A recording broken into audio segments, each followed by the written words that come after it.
2018. It's 360,000 now. But it's, visitors, the number of visitors and how much they spend and contribute to the growth of the economy, we tend to focus more on the visitor expenditures. Yep. And I would say that there is a very popular weekend escape to Canada happening out of England these days that we've been hearing about. I don't know if you're familiar with, we did 2 campaigns the year before, in 2014 and 13. We kind of dominated St. Pancras and Euston stations. Mm-hmm.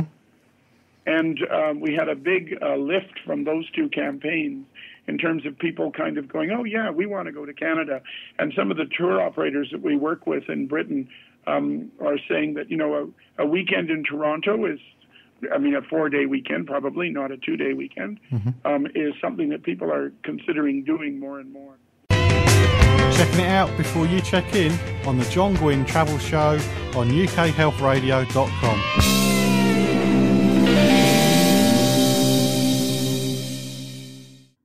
The advice given from the Foreign and Commonwealth Office in getting into Canada is as follows.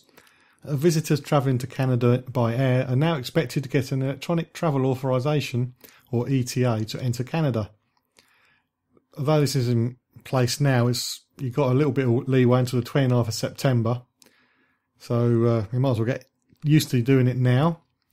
And of course you need a valid passport. And your passport should be valid for the proposed duration of your stay, which is good. But if you've got less than 6 months left on your passport, it may take you longer to get through immigration control. The FCO doesn't say why, but it's something to bear in mind. I'm quite keen to go to Toronto at the moment, and my passport runs out in less than 6 months. So I've got to think about, do I get another passport or do I risk immigration? But that's a call you need to take for yourself. I will be putting a link to the ETA website when I put this podcast onto my Facebook page, facebook.com/John Guinn Travel Show. It will be the official link.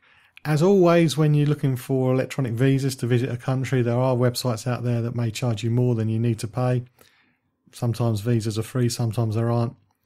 But there is always somebody who's trying to make some money out of it. So make sure you do use the right website. And as I say, I'll be putting the link at facebook.com/John Guinn Travel Show. And now we're going to find out what other requirements you may need to visit, such as injections. Are there any compulsory or recommended injections that we need to visit Ontario? Well, I think that not that I'm aware of. I think it's the same as for us going to England. I think that travel insurance, I think that was one of your questions as well, advisable for everybody. I just think that's something you do, right? But there are no special sort of immunity things that you need to take. There are no needles that you need to take before coming to Canada from England.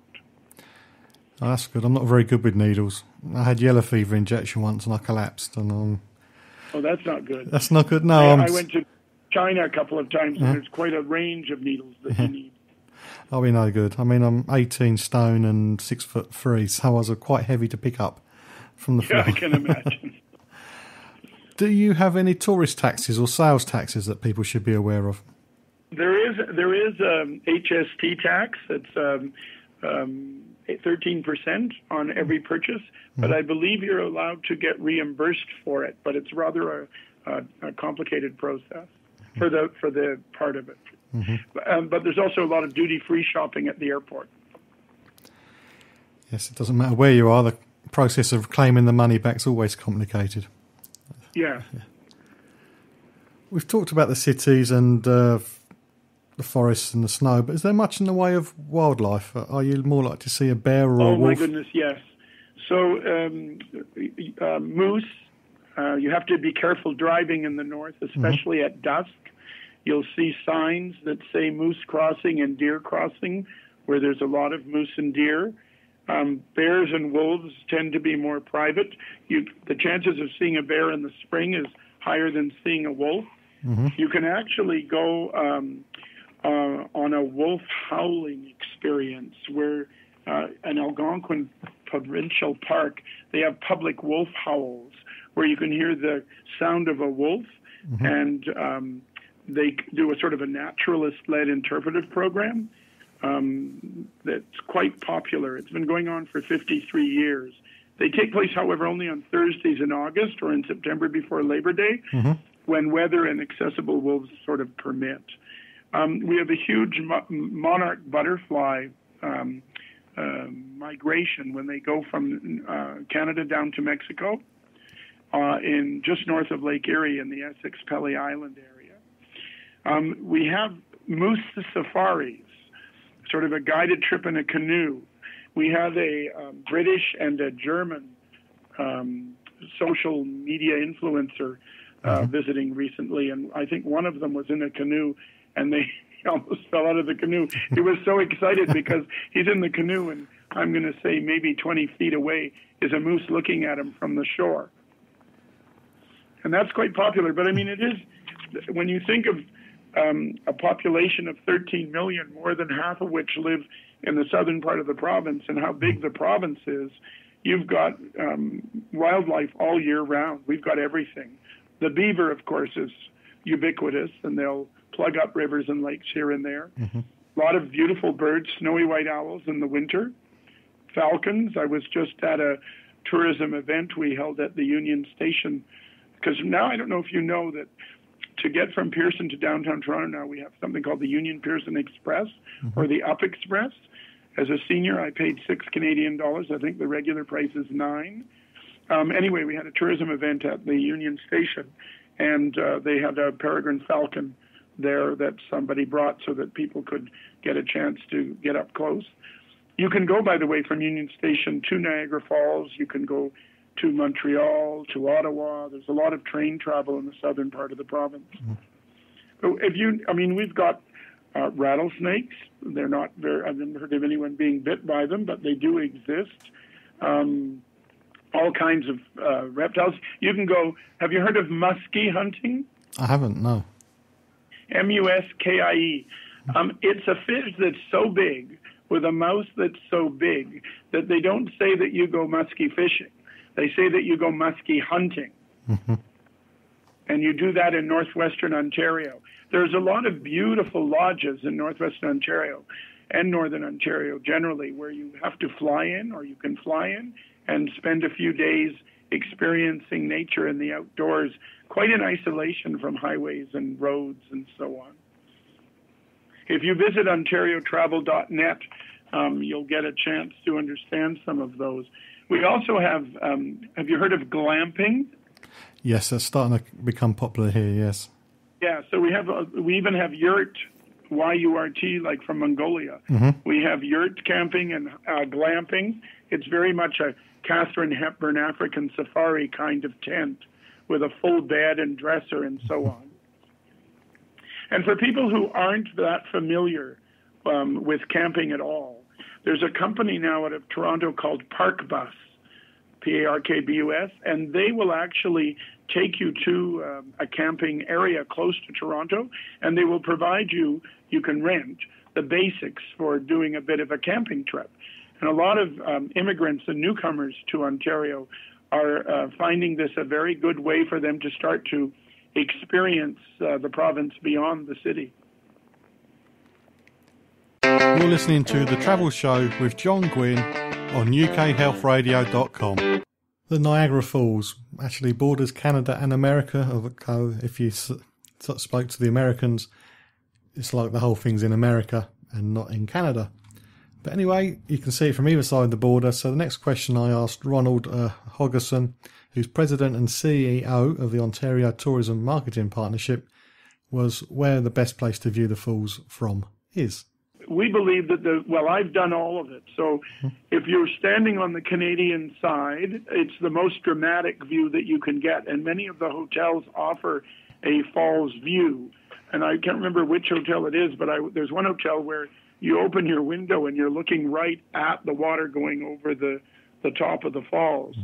Niagara Helicopters offers a 9-minute helicopter ride over the falls that also takes you sort of over the river that goes from above the falls down to Lake Ontario, and you can see where there's sort of a whirlpool area, and you can do a whirlpool jet. On the clear day, you can actually see the whole horseshoe shape of the falls. The Hornblower is the new boat that, sort of a catamaran boat. I was there for the opening. They have 3 of them. And they do cruises day and now evening. There's a dinner cruise, and they have fireworks during the summer. But the boat, because it's quite a strong boat, is able to go right until, I think, the end of October this year. And it's quite popular. And when I'm in Niagara Falls, I always like to plug the butterfly garden. Have you ever been to a butterfly garden? No, I haven't, no. Well, it's the most amazing thing. I've been to a few in Canada now. There's one on the north of Vancouver Island as well. But the butterfly garden, you walk in, and you're alone in a sort of an arboretum or whatever, a plant botanical garden. And there are butterflies that are sometimes like almost 12 inches across in their wingspan, very, very silently flying about. And they will actually land on if you're wearing a colorful shirt or sweater or something, they're likely to land on you. It's anyone who doesn't like insects, this is not something to do. But it is a very unique experience, and it's quite amazing to see. But in Niagara Falls, you could go there for 2 or 3 days and have a lot of things to do. And, of course, there are falls in other parts. Near Thunder Bay, I mentioned earlier, there's Kekabeka Falls. There's a lot of waterfalls. You said about it's quite easy to get around the state driving and stuff, but if somebody from the UK comes over for a fly drive, how safe are the roads? Is it easy to find your way around? Oh, yes, very. I mean, there's apps for everything. There's GPS, there's maps. The highways are in very good condition generally. The highway to Niagara Falls and back is about 4 lanes going in each way. Of course, you want to avoid rush hour, so you have to time that. But you can drive on a sort of two lane going in each direction all the way up to Muskoka and heading into northwestern Ontario. I've driven myself from Oakville, Ontario, up to Orangeville, up to Blue Mountain and Wasaga Beach on a 2-lane highway. And there weren't a lot of trucks or anything, and it was quite charming. Rolling hills, beautiful scenery. I think we're I think all of North America is a very car-oriented place. Now I live in downtown Toronto. I sold my car, and I'm taking public transportation everywhere, and that's also easy to do. But there are places like if you wanted to go to Stratford and take a train, there's only a couple a day. So some of those are difficult. But what Stratford did was get a bus. So they have a bus that leaves from downtown Toronto. An hour and a half later, you're in Stratford. You have lunch. You go to a couple of places and come home the same day if you like. But it's really, really quite easy. We just published a Best of Ontario Road Trips magazine with 8 itineraries, which you can find at www.ontariotravel.net. And there's also 8 additional itineraries that are exclusively online. And it gives you an idea of the driving distances, how many miles or kilometers.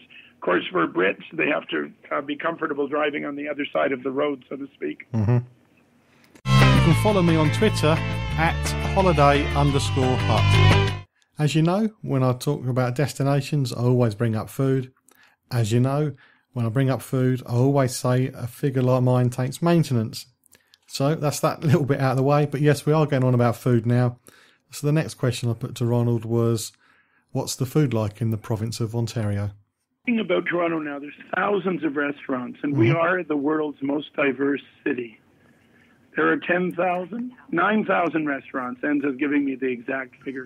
And what's remarkable about Toronto and Ottawa, actually, is that the immigrant population is so strong from so many countries around the world that you can eat quality food from every country in the world.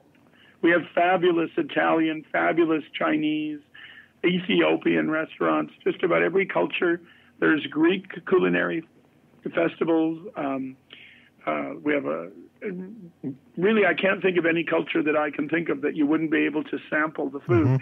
The key is to know where. And so that's the whole culinary scene in Toronto is quite sophisticated right now.